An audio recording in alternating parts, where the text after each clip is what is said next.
Welcome to On the Ballot with Ballotpedia, where we connect people to politics by providing neutral, nonpartisan, and reliable information on our government, how it works, and where it's headed. I'm Frank Festa, and thanks for being with us. New York City, the nation's largest public school district, is contemplating banning cell phones in classrooms across all of its roughly 16,000 schools, a policy that would affect nearly 1 million students. What would such a policy look like at this scale? And importantly, how do parents, educators, and students feel about its efficacy? I'm joined now by Chalkbeat New York City's bureau chief, Amy Zimmer, with more on this developing story. Amy, thanks for coming on the show. Thank you for having me. So I've been really excited to talk about this with you. I remember teachers trying and failing on their own to police how we use cell phones back when I was in high school, maybe 10 years ago or so. A classic system of them, giving a warning and then a second offense, landing your phone in the desk till the end of the period, someone like that. Maybe you had to pick it up at the end of the day.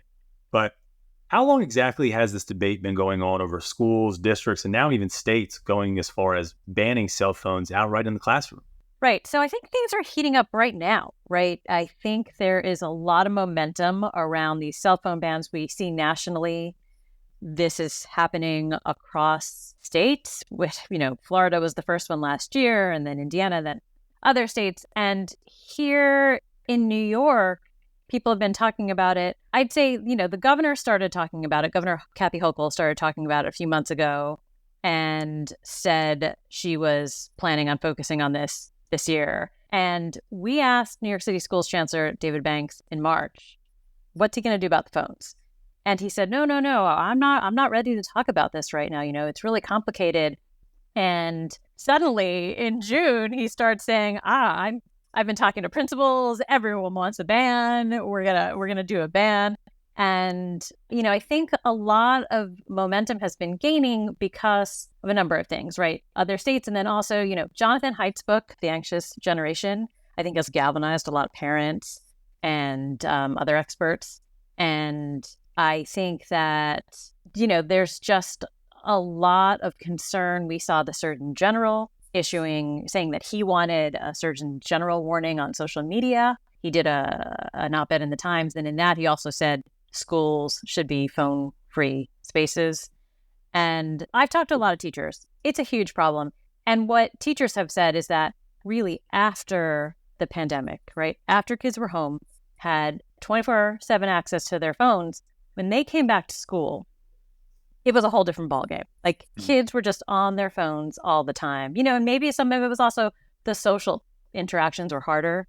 And in some ways it was easier for kids to be on the phones. And frankly, there were a lot of lunch policies where you couldn't talk to each other because people were worried about COVID spread. Again, you just saw cafeterias where kids were just on their phones and not talking. And I think that has persisted. So, I think it's different. So 10 years ago, the cell phone ban in New York City was lifted, right? There was a ban before. Oh, I actually didn't know that. Yeah. So former mayor Bill de Blasio lifted the ban. It was March 2015. And the reason he lifted the ban, because at that time, it was seen as an equity issue, because really the enforcement was only in the schools that had metal detectors, right? Because those kids couldn't get into the building if they had phones. And then there was this whole cottage industry that sprouted. Kids were paying $1 or more every day to store their phones at bodegas or these vans. And so it was a real equity issue because, these schools that have metal detectors tend to be in neighborhoods that are low income. So he lifted the ban. And 10 years ago was a really different time in terms of who had phones, right? I don't think that as many kids had phones then, and definitely not as young as we see now. And also the social media platforms, right, weren't really around then. And so, you didn't have TikTok. You didn't have teachers tell me kids are just making TikTok videos or reels in the classroom. They're dancing and then posting them. Right. That's a problem. There are just so many issues now with social media, but then also bullying and fighting. Kids will take pictures of other kids in school and then send them around during the class time. I mean, it's just become such a distraction, teachers say. Yeah, and then what does the broader coalition look like in terms of supporting it? I know Chancellor David Banks is leading the charge in some ways. Jonathan Haidt is a thought leader on this issue. But in New York City, is there been a coalition of principals that have also popped up in support, maybe policymakers? What does it look like? I think there's a real grassroots movement. There are some parent groups that have been concerned about social media and phones. principals, there haven't been any formal coalitions, but the chancellor said that he's been talking to principals, and he says he's like every single one of them wants the phones out of the schools. I don't know if that's totally true. I definitely have talked to principals saying, no, actually, cell phones, we should teach kids responsibility, and learning how to use a phone responsibly is part of that. So it's not unanimous, but I do think there's been this grassroots effort. Mayor Eric Adams also, he's talked a lot about concerns about social media and has joined lawsuits against social media companies. So I think, that has been part of it too. Yeah, we'll hear a little bit more about this in the second half of our episode, but this has already been tried out in, I believe, 8 states so far to some degree, various varying policies. Again, we'll hear a little bit more about that later in this episode. But how is New York City trying to learn from what other states and districts and localities have tried, when they've tried something similar? Yeah, I definitely think that New York City is paying attention to what other districts are doing. And another interesting thing is that at the end of the school year, end of June, Chancellor David Banks said, I'm going to have a policy in 2 weeks, right? And here we are. It's been way more than 2 weeks, because I think really it's a lot more complicated than just saying, okay, schools, you have to ban phones now. And it's always, the devil's in the details. And I saw an article this week from San Francisco, right? School started there, and it sounds like the new ban there has been messy. So I think New York City is taking a pause, even though we've heard there's a ban coming. We've heard that February is the date that the mandate will take effect. But I assume that they're hashing out the details because it is complicated, right? How are schools going to do this? Are schools going to collect phones, as some already do? Are schools going to use pouches? There are these Yonder pouches. They're cloth cases with these magnets that are locked at the start of the day and then unlocked at the end of the day. LA is the second largest school district. New York's the first. They passed a ban. They're also not implementing it until January. So they have a bit of a runway too. So that will be interesting to see as well. But they're all different policies. And the thing about New York City, though, is that there are 1,600 schools, okay? And these schools, almost 1 million students, right? Yeah, almost 1 million students. And like school, some schools have 200 kids. Some schools have 3,200 kids, right? There's just such a variety. And, a policy at a school that has 200 kids might be very different than at a school that has 3,200 kids.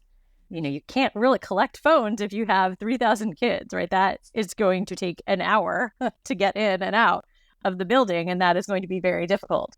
And I will also just say that all of these policies have downsides. And we did a story earlier this year looking at the different school policies, because after the ban was lifted in 2015, New York City said, principals, you do what you want. You make your own policies. And most schools already have bans in place, right? But they look different, right? Some, like I said, some collect phones, some do these pouches, and some just say on paper, you can't use a phone unless it's for educational purposes, right? Those schools have the most challenges because teachers say the onus is on them, like you said, to enforce. And that becomes really challenging. And so I think that is why there's a hunger for just like one consistent citywide policy so that everyone knows like this is what the expectations are. That said, even at the schools where kids have to use pouches or have to hand in their phones at the beginning of the day, there are ways kids get around that. I mean, these are kids, right? They love their phones. Kids spend a lot of time watching YouTube videos, how to break those magnets. A lot of kids at this point, they're already on their second or third phone. So they have these dummy phones that they'll put in the pouch or they'll hand to the school, and they'll have their other phone in their pocket, right? So like there are definitely, there are a lot of ways around it. And so I talked to this teacher, I had this in one of my stories.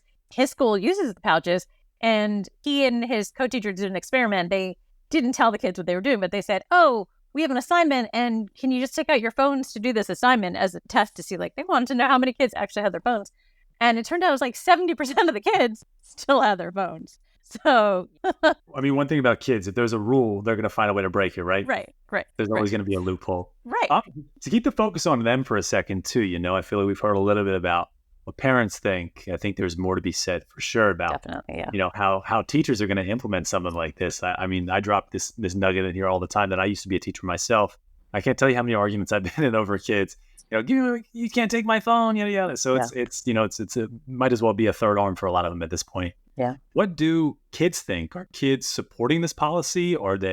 Is it mixed feedback? I've seen some reporting that says that kids are really excited about it, and then others, obviously, that they think it's an injustice of some sort. But what are you hearing? Right. I think it is mixed. And it's also mixed for parents, I will say as well. But yeah, for kids, it is definitely mixed. The chancellor has said that he visited a school that was using the pouches and he talked to kids and they said to him, thank you. Like, we feel like our brains can breathe again now that we don't have our phones on us. And I've heard that elsewhere as well, that some kids feel relief, right? And like they don't have the pressure to be connected to their phones, to get pinged, the alerts, all of those things.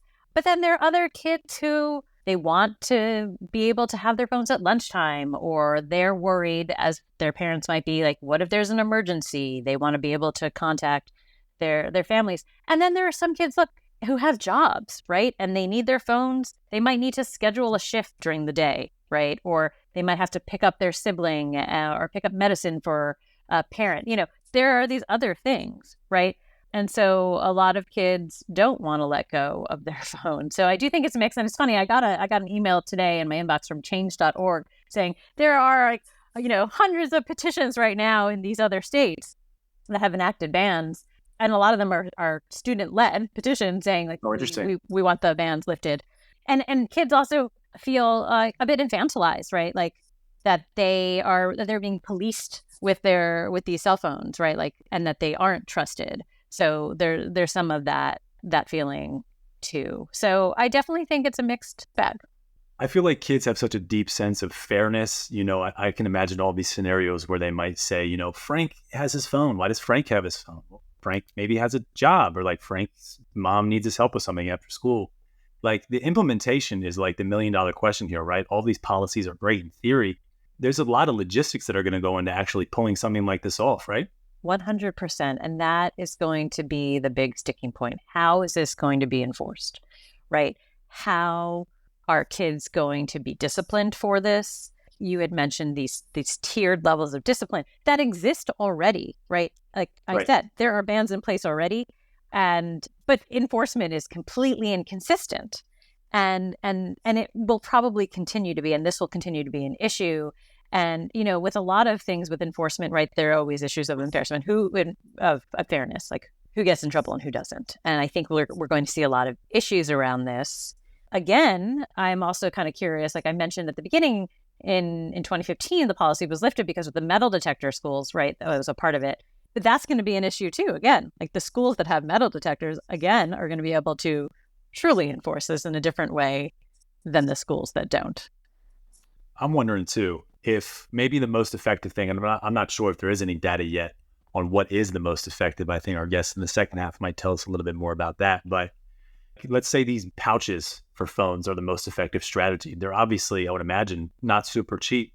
Is the district going to buy them for everybody, or is it going to be up to schools to like dip into their funds and do that individually? So I'm really interested to see like all the different strategies that are going to be employed, if this truly is going to be left up to all of the schools, and then so many different variables that go out from there. Right. Is this going to be an unfunded mandate, which it might very well be? As of now, schools do have to pay out of their own budget for those pouches, and those pouches are expensive. I mean, we had heard from the company that those pouches were $25 to $30 a pouch, right? Wow. I mean, that is expensive. And I don't know, can New York City, as the largest school district in the nation, use its bargaining power to change that? I think that's a question. But as of now, it's really expensive. And storing phones also is expensive, right? You need the space, You need the staffing, you need to buy cubbies or something to actually store the phones. Plus, like 80% of these kids have iPhones, right? Like all of them look the same. How are they going to tell them apart? How are they going to separate them that way? Well, yeah. I mean, it's like a whole like labeling. You have to have like this whole labeling system. But that said, I have talked to school administrators who really don't want to collect phones because phones will inevitably go missing. And then you, as the school, are on the hook for that. And so I talked to an administrator who said, phone went missing. She paid out of her own pocket to replace that phone, right? Wow. And then like other kids were like, oh, my phone went missing, So there are a whole lot of liability issues with that. And so some schools might not want to do that because of those issues. But the pouches are expensive. And it's also interesting. I talked to a school who said that with the pouches, they're helpful. Also, the company does help kind of with like a plan, logistics and all that. But they advise schools not to charge kids, but to have kids put down a deposit just to make them more responsible. And in this school, they said they would give the deposit back at the end of the year. But, because the pouches, the kids keep the pouches all year. And then they put the phone in at the start of the day and lock them. But yeah, again, like the pouches go missing. And so all this adds up, right? At a time where budgets are pretty tight, right? We don't have all that federal COVID relief funding anymore. That's all drying up and enrollment is dropping. Like budgets are tight. So it is a hardship for some schools. Amy, I feel like we have between 4 and 6 months probably until this policy goes into effect or gets implemented in some way, shape, or form, right, in the new year. Yeah. What should we be looking out for between now and then? Yeah, well, so the city hasn't officially announced a policy yet. They're still working out the details. And that's, that's helpful, I'm sure, because there are a lot of details to be worked out. And, also, like, kids do need their phones sometimes in school. Like, I'm thinking about, we have a lot of newcomer students, people who are coming from other countries who don't speak English. And, in those cases, those kids rely on their phones for translation. They're just like with their phones all day translating things. So it will be interesting. Like, will there be carve-outs? Or there are other, educational purposes that the kids need phones and all that. So I think that has to be worked out. And from what we have heard, the policy, there will be a policy that goes into effect in February. I think the school system didn't want to say you have to start in September because there's not a lot of runway and it's too hard to just implement a mandate in such a short amount of time. However, I think a lot of principals are already figuring out what to do because starting mid-year, a major policy initiative is going to be difficult, right? It is going to be hard. So I think we're going to look for what are folks doing in September. Are we going to see this start in September, even though it's not mandated yet? We had heard from the pouch company last year that the number of high schools in New York City using their pouches went up 100% last year. Wow. Yeah. So it's like they said that they're in a third of New York City high schools. So I think we're going to be looking for start of the year, what schools are already doing, like are schools implementing new policies from the get-go. We're going to be looking for some pushback to see are people going to organize and push back. There are parents who are also concerned, right? Like they want to be able to contact their kids. We unfortunately live in a society where a lot of people think about school shootings and things like that. Parents are just worried, right? And we have also heard that parents are among the main offenders of calling their kids or texting their kids during the school day. So many teachers have told us that, which is kind of interesting. So there needs to be education too. Like we're just looking for what are the details going to be? What are will it be funded or unfunded?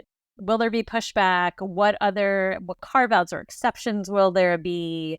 And what the vibe will be, So it is a problem though, right? Like kids are distracted during the school day.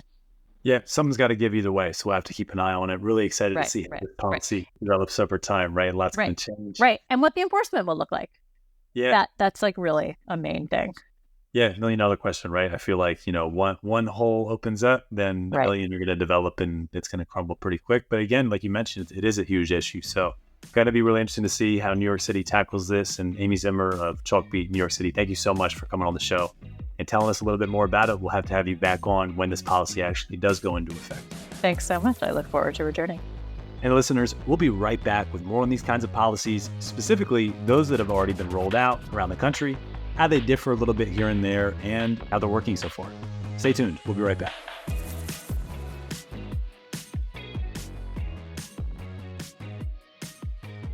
I'm joined now by BP staff writer Sam Wonacott with more on how these policies are playing out around the country. Sam, thanks for coming on the show.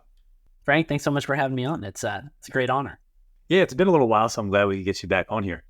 Up until recent memory, districts or individual schools were left to decide how to deal with cell phones in their schools on their own, right? Across the country right now, that is still largely the case.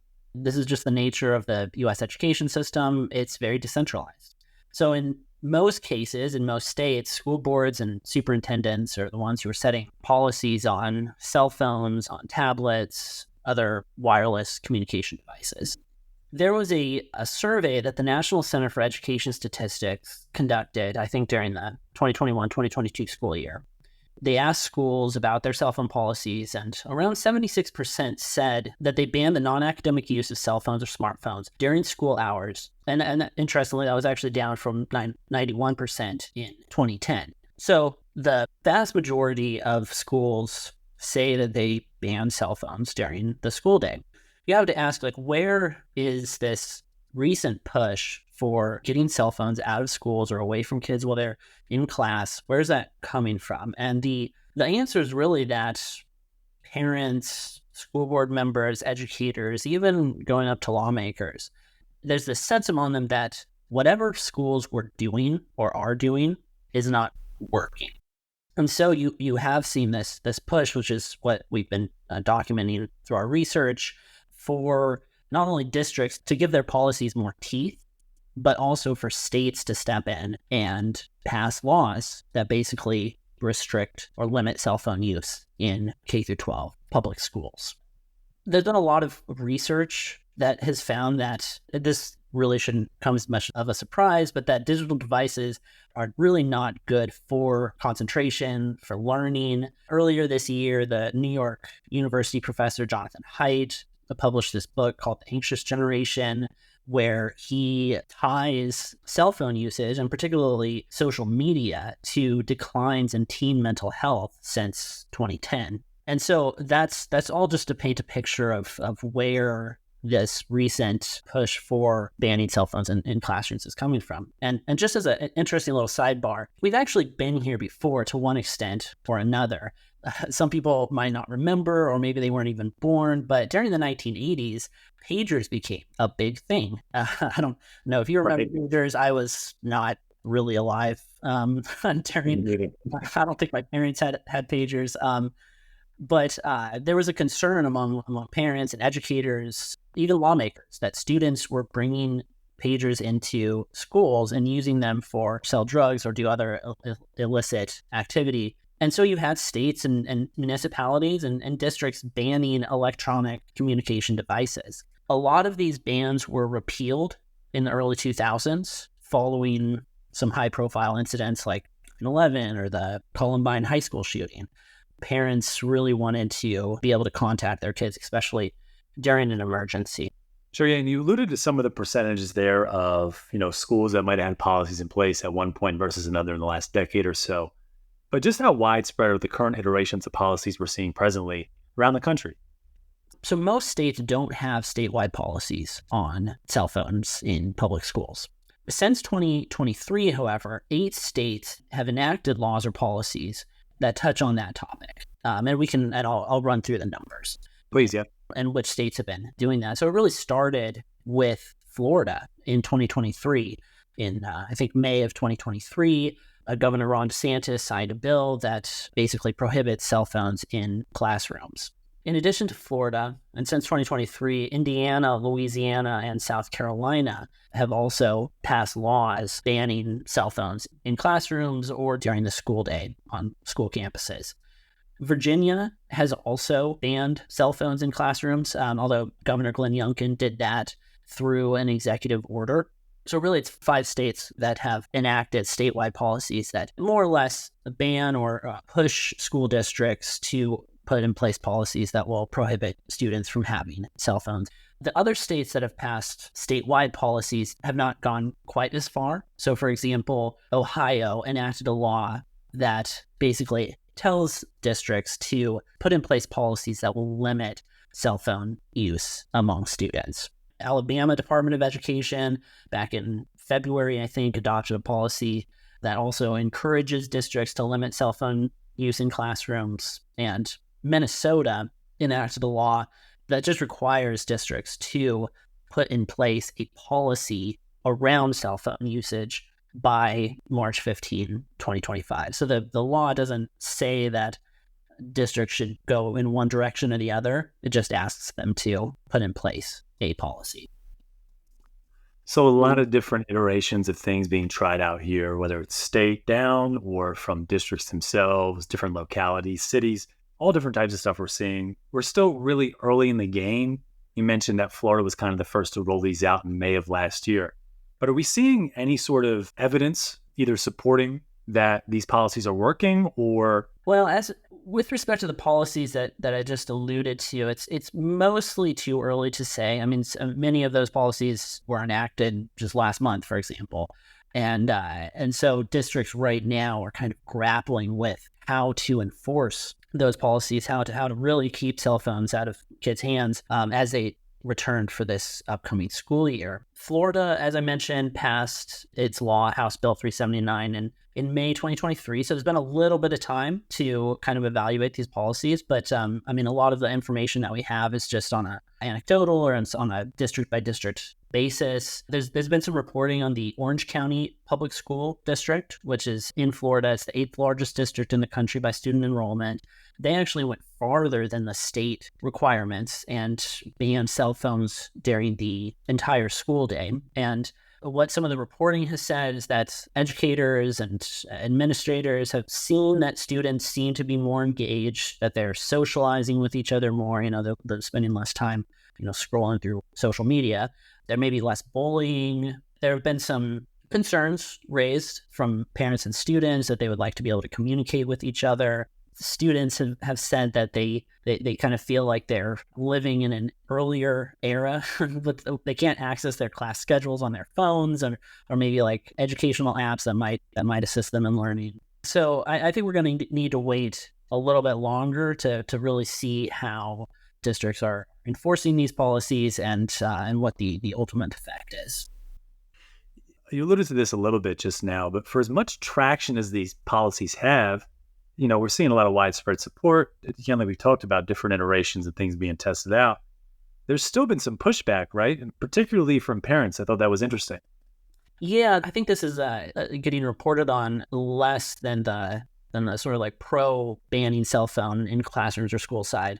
But as I mentioned earlier, the initial bans on electronic communication devices came off because parents wanted to have access to their kids during the day, especially during emergencies. When you think about back in the day, you would drop your kid off at school, and the only way you were going to really get in contact with them was if you called the school office and had your kid be dragged out of class. But then cell phones came on the scene, and parents got really used to being able to contact their kids whenever they more or less wanted to, and that's a pretty understandable feeling. So yes, while parents have raised concerns about the amount of time that their kids are using social media and cell phones, there has also been hesitation about especially outright bans during the whole school day.